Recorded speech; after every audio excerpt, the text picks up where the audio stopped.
Dans cette parcelle du Bordelais, des vendangeurs pas comme les autres. Une équipe de scientifiques venus tester leur découverte. Une algue marine qui a de puissants effets sur la vigne.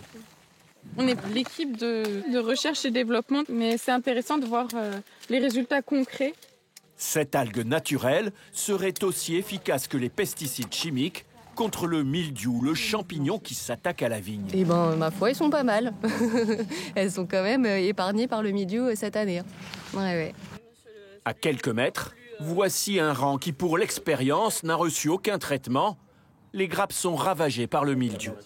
C'est une start-up française qui a découvert les vertus de cette algue marine. C'est une microalgue qu'on a identifiée dans l'océan Atlantique, un pesticide naturel qui va avoir les mêmes propriétés contre le mildiou que les pesticides chimiques qui sont utilisés aujourd'hui en viticulture. Le vigneron va pouvoir mettre ce produit dans le pulvérisateur. Avec un sachet comme celui-ci de microalgues, en fait, vous pouvez traiter jusqu'à 3 hectares.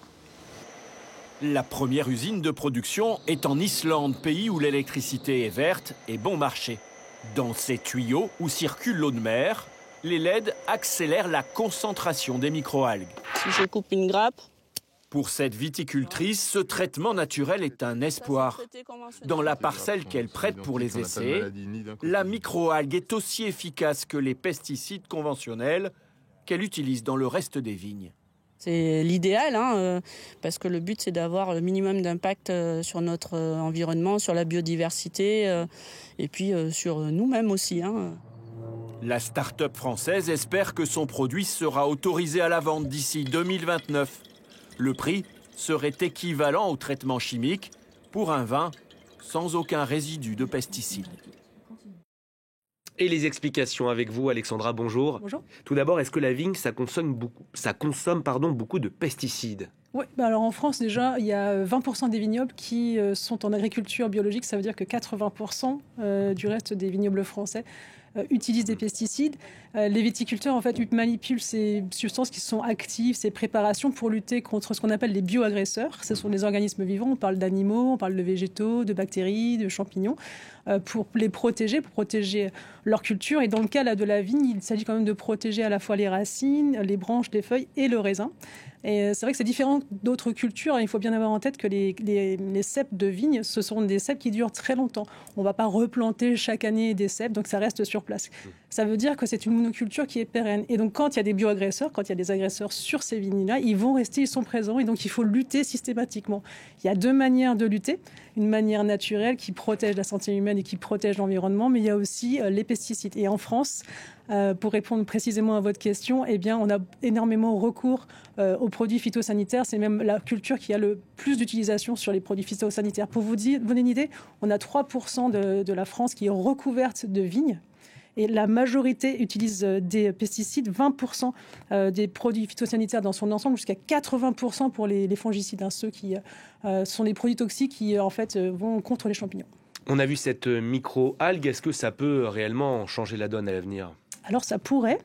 Pour le moment, pour lutter contre le mildiou, qui est le cas traité dans ce reportage, en fait, il y a une interdiction européenne qui dure maintenant depuis 2001. Aucun produit n'est disponible en France et en Europe. Il n'y a aucune solution. Il y avait à l'époque un arsenite de sodium, mais il a été retiré de la vente, hautement toxique. Il a tué certains vignerons.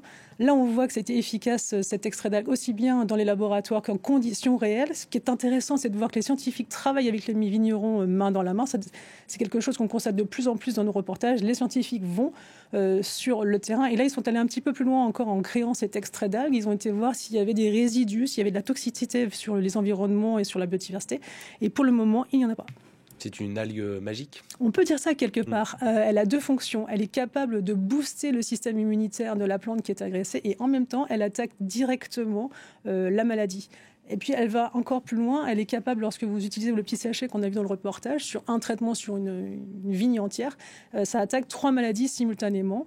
Et en laboratoire, ils ont découvert aussi que cette algue était aussi efficace pour protéger des cultures comme par exemple la tomate, le blé, la pomme de terre. Donc, on peut aller vraiment très très loin avec des extraits d'algues.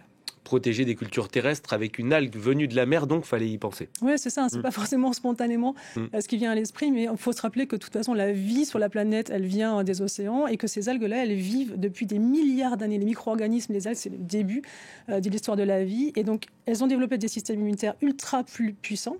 Elles sont capables de se battre contre tous les agresseurs. Et donc, ces scientifiques se sont dit, peut-être qu'on peut utiliser ces extraits d'algues pour qu'elles soient efficaces aussi sur leurs propres descendantes, mais cette fois-ci terrestres. La solution de demain peut être donc. Merci Alexandra. Espérons-le pour nos vins. Espérons-le pour nos vins, le message est passé. Merci Alexandra pour toutes ces explications. Vous restez avec nous.